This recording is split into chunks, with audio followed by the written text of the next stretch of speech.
A luta, a luta antirracista é uma luta essencial nesse momento histórico que a gente está vivendo, né? E antirracismo sem luta de classes é só é, é segmentação de mercado, né? É só segmentação de mercado. Mas a gente avalia também que não pode, não faz mais sentido, não se justifica um monopólio da pauta antirracista pelo movimento negro, né? É uma carga muito pesada para os nossos parentes do movimento negro carregarem sozinhos. O movimento indígena é um movimento muito recente ainda. É muito mais recente do que o movimento negro, por uma série de limitações históricas, né? Esse negócio de ser indígena para nós é muito recente, é uma coisa muito recente, né? É uma a forma como esse conceito, como essa noção de ser indígena foi construída historicamente e imposta para nós, tornou a compreensão do conceito do que é ser indígena algo muito recente, né? Que, por exemplo, o processo de migração forçada, né? De rápido das pessoas negras para o Brasil, ele foi marcado desde o início por um apagamento do pertencimento étnico, né? Então, para os negros, a identidade negra, ela é algo que foi construído há séculos, né? Há séculos vem sendo construída uma identidade negra, um pertencimento negro, a partir do apagamento do pertencimento étnico das pessoas que foram raptadas de África. Mas para nós indígenas, o processo colonial, a violência colonial se deu de uma forma muito diferente. Então, por exemplo, para mim, que sou do povo Munduruku, né, a minha ancestralidade me liga a esse povo etnicamente,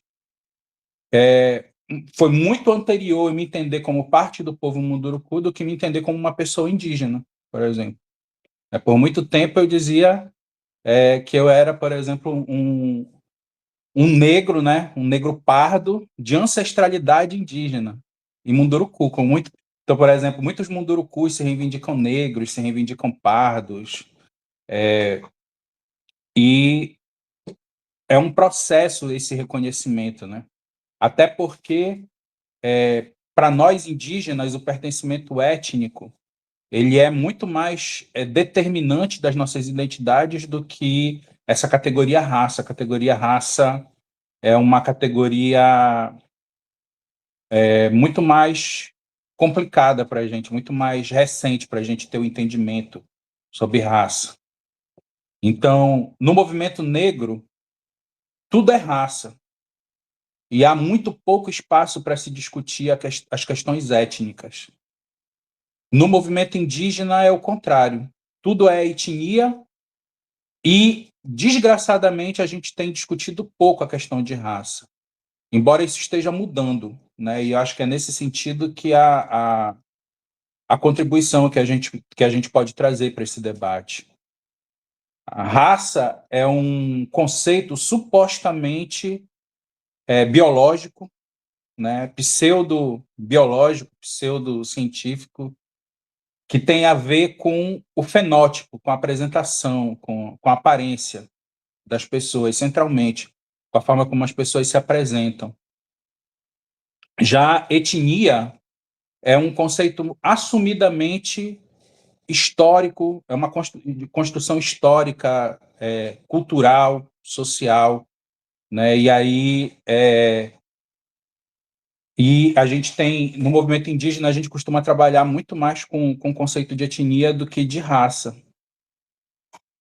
Então, eu acho assim que quando a gente discute antirracismo, a gente parte de uma série de pressupostos que nos são impostos pelo colonizador e que quase sempre a gente não questiona. A gente simplesmente aceita. Por exemplo, a gente aceita a raça como algo dado, como um dado da realidade, como algo que está dado, que está colocado. Muito pouco se reflete sobre o processo histórico de construção do conceito de raça, da forma como foi construída e da forma como é imposta para nós, né? Então, por exemplo, no movimento indígena, a gente tem uma compreensão, por exemplo, de que para pertencer a um povo, a aparência física conta muito pouco ou quase nada. Então, a gente vai ter, por exemplo, pessoas indígenas que são fenotipicamente lidas como brancas, que são fenotipicamente lidas como negras, e mas que nem por isso deixam de fazer parte, mas que por um processo de reconhecimento e de identificação cultural, histórica, das relações sociais, fazem parte de um determinado povo, né? Só que isso gera contradições também, né? Porque, por exemplo, a gente vai ter na política de cotas, por exemplo, nas políticas afirmativas voltadas à população indígena, contradições muito grandes. Por exemplo, muitas vezes nas cotas para as pessoas indígenas não existe banca de heteroidentificação, por exemplo. O fenótipo e o fato de que a segregação social, né, nessa sociedade que é imposta para nós, ela é feita com base na aparência. Então, por exemplo, um parente, um indígena, que pertence a uma comunidade indígena, que é lido como branco, ele vai acessar as cotas indígenas em pé de igualdade com um corpo indígena, com uma pessoa indígena racializada, né? E isso gera contradições, ao passo que, por exemplo, pessoas fenotipicamente lidas como indígenas ficam desamparadas pelas políticas afirmativas, se não fizerem parte se não forem reconhecidas e aceitas por uma comunidade reconhecida pelo Estado brasileiro como uma comunidade indígena. Então, por exemplo, um indígena que nasce num contexto urbano, numa cidade, embora tenha uma aparência indígena, ele não consegue acessar políticas afirmativas, como as cotas, por exemplo. E muitas vezes ele vai ser obrigado a concorrer como pardo, por exemplo, a concorrer como pardo, e vai ser barrado numa banca de heteroidentificação que está procurando características fenotípicas negras e não indígenas.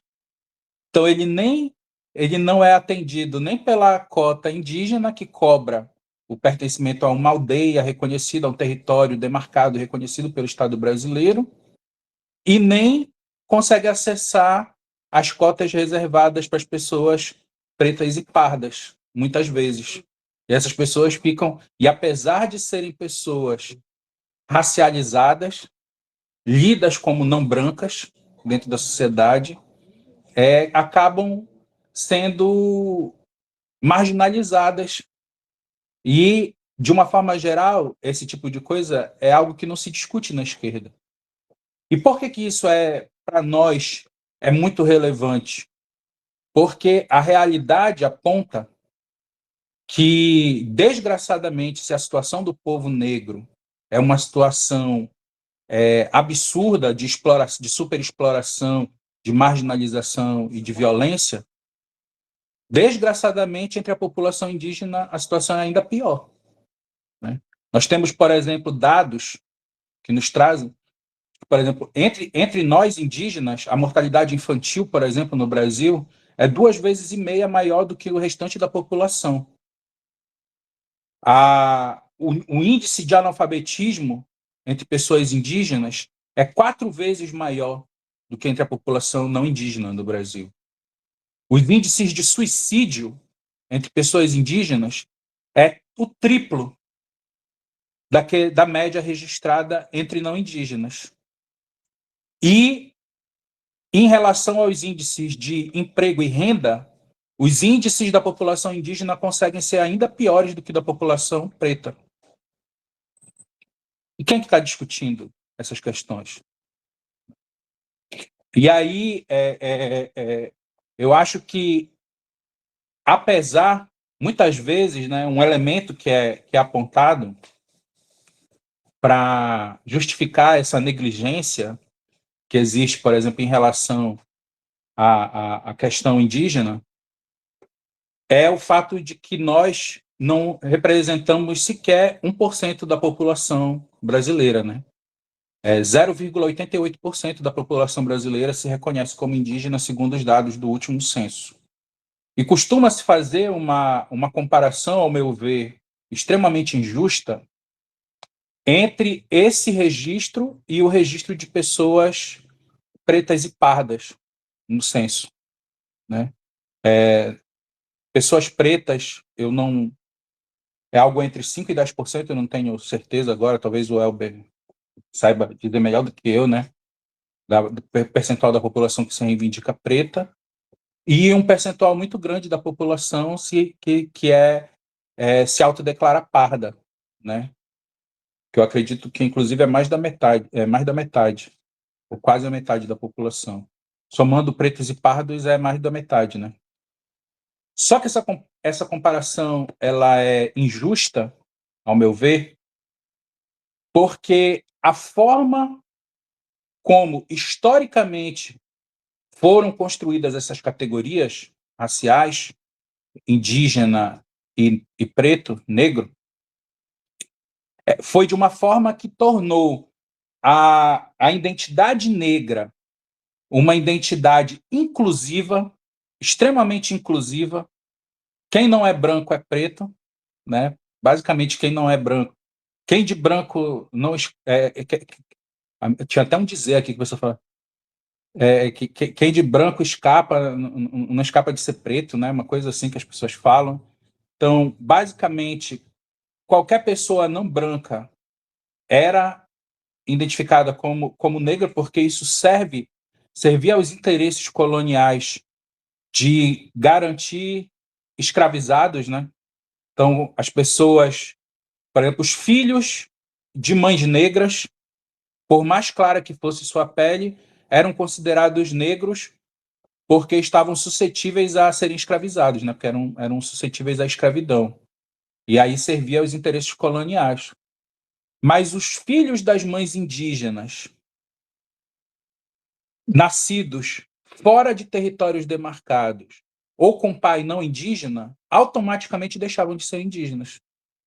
Então, a identidade indígena ela foi construída e imposta para nós de uma forma excludente, extremamente excludente, enquanto a identidade negra foi construída e imposta de uma forma extremamente inclusiva, para assim melhor servir aos interesses do colonizador, né, por mão de obra. E negando o pertencimento indígena, porque quanto menos indígena tiver, é menos gente para reivindicar a posse das terras, né? É menos gente para reivindicar a posse das terras, dessas terras que estavam sendo tomadas pelo colonizador. Então, a identidade indígena, como foi imposta e construída, ela se restringe às pessoas que nascem dentro de territórios demarcados. Obrigado, Elber. Aquelas pessoas que nascem dentro dos territórios demarcados, de tal forma, sendo que o controle da demarcação é o controle do próprio Estado, cujo interesse é o extermínio dos povos indígenas, né? E aí a gente tem situações absurdas, como, por exemplo, nós vivemos em um mundo em que o bisneto de um português, o bisneto de um espanhol, o bisneto de um alemão, ele tem o direito de ter reconhecida a cidadania espanhola, portuguesa, alemã. Mas o filho de uma mulher indígena, nascido fora de um território demarcado, automaticamente perde qualquer prerrogativa de se entender e de ser entendido como uma pessoa indígena. Então, a comparação justa que a gente faz é entre a população indígena e a população quilombola, né, hoje, dados os parâmetros que o Estado coloca para nós. E aí a gente vai ver, por exemplo, que a população quilombola no Brasil ela é significativamente menor do que a população indígena, né? Nós indígenas somos 0,88% da população. Os quilombolas no Brasil são 0,63%, salvo engano. Algo nesse sentido, algo que eu valha.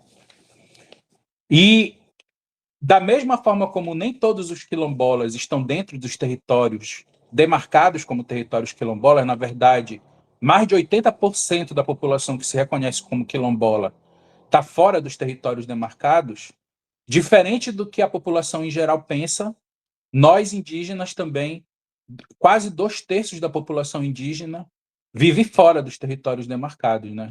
63,25% da população indígena no Brasil vive fora dos territórios demarcados, a maioria dessas pessoas nas periferias de centros urbanos, como é o meu caso aqui na periferia de Belém, em Ananindeua. Porque as pessoas têm a noção de que os indígenas estão tudo, os parentes estão tudo no meio do mato. Mas a realidade é que a grande parte da população indígena do Brasil vive nas periferias das cidades invisibilizadas e sem acesso a qualquer política voltada para esse recorte da população. Então, a população indígena é uma população que sofre com o racismo, né, nessa lógica da sociedade de classes, sendo um dos recortes da população mais marginalizados e invisibilizados pelas políticas públicas no Brasil. E a gente questiona, inclusive, né, algo que tem sido questionado, que tem sido até um ponto de atrito entre o movimento negro e o movimento indígena, né, desgraçadamente, que é a questão da situação dos pardos, né? Porque nós entendemos que grande parte da população parda no Brasil é indígena e não negra, né? Nem, inclusive o próprio termo pardo, ele surge historicamente lá na Carta de Achamento do Brasil, né? Lá com Pero Vaz de Caminha, para descrever pessoas indígenas e não negras, né? Então, o termo pardo, inclusive utilizado em censos até ali a década de 70, início dos anos 80, o termo pardo era oficialmente utilizado para se referir à população indígena no Brasil, né? Então, nós dizemos o seguinte, nem todo pardo é negro. Há também o pardo indígena, que não é visto como tal, que não é reconhecido como tal por haver essa construção histórica, né, numa lógica de gueto, de meio de campo de concentração, que restringe a possibilidade do pertencimento indígena aos territórios demarcados pelo Estado brasileiro. Então, o que é que o colonizador faz? O colonizador ele toma uma luta justa e histórica do movimento indígena, que é a luta pela demarcação dos nossos territórios ancestrais, e coloca essa luta contra nós quando restringe a possibilidade de pertencimento à, à delimitação, à demarcação de determinados territórios. Então, hoje existe uma luta dentro do movimento indígena, que é essa luta de discutir o que significa ser indígena, inclusive, né? Como colocar esse conceito racial que foi construído e é imposto a nós a serviço da luta anticolonial, né, que para nós não basta ser antirracista, não basta ser anticapitalista, é preciso ser anticolonial, porque senão a gente acaba reproduzindo, no afã de enfrentar o racismo e de enfrentar o capitalismo, a gente acaba reproduzindo as mesmas estruturas epistemológicas, né? Por exemplo, aí a gente vai ver, por exemplo, a gente vê muito isso dentro do movimento negro, né? uma crítica que nós fazemos os companheiros do movimento negro, que é essa lógica, para me contrapor aos monarcas europeus, eu vou reivindicar a minha ancestralidade dos reis de África, né? Para me contrapor à sociedade de classes, às sociedades de classe, eu vou reivindicar a minha ancestralidade de Kemet, dos faraós, dos que é o debate decolonial, né? Que é então tu mantém uma lógica elitista, tu contrapõe uma elite europeia a uma elite indígena, a uma elite africana, né? Isso penetra de alguma forma dentro do movimento indígena também, com os parentes reivindicando: nós não somos tão primitivos assim, nós não somos tão selvagens assim. Vejam os impérios andinos, vejam os impérios mesoamericanos. Nós também tínhamos nossos reis, nós também tínhamos nossos impérios, né? Quando tudo que nós dizemos é o seguinte: não há outras possibilidades de pensar sociedades que não sejam a lógica dos impérios, a lógica dos monarcas, né? A lógica das pirâmides, né? As nossas sociedades eram, sobretudo, sociedades circulares, eram sociedades do comunismo primitivo. Nós não somos os herdeiros dos faraós, dos incas, dos escolhidos dos deuses, dos representantes dos deuses na Terra. Nós somos os herdeiros dos comunistas primitivos, dos povos que coabitavam com essa natureza, que tinham um estar no mundo que não era um estar no mundo da imposição e da exploração sobre outros povos, né? E aí, então,